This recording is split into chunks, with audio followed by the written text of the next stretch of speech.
De Belsliede is voor Sven Kramer. Met oermacht leidt hij beslag op zijn 6e Europese titel.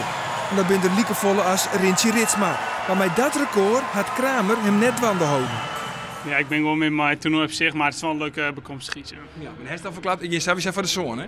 Ja, nee, natuurlijk. Ik wil net op hetzelfde klikst in mijn Rintje natuurlijk. Dat is mijn eer te naaien. Maar Erop en de roer. Ja, maar goed, ja, volgt hier denk ik nog net. Want dan leidt het EK net helemaal in de planning voor de Olympische Spelen. Dus daar ben ik nogal aan twijfel in. Maar er komt een zo'n keer. Kramer maakt het verschil op de lange afstand. Hij is net te houden op een 4 kilometer. Daar is hij de baas oer de orenfavorieten Jan Blokhuizen en Harvard Bucko.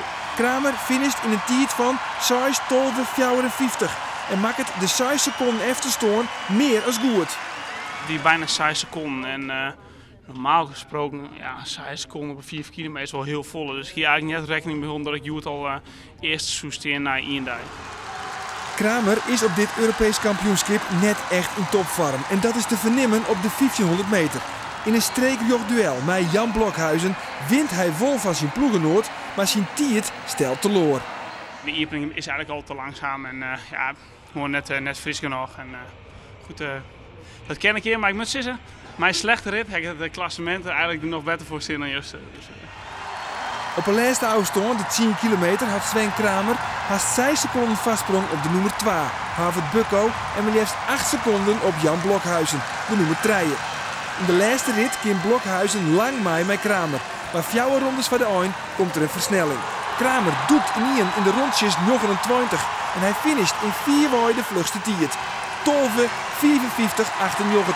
en dat betekent een nieuw kampioenschapsrecord. Kramer is voor de 6e keer Europees kampioen. En dus moet Rintje Ritsma van nu aan zijn record dealen met Kramer.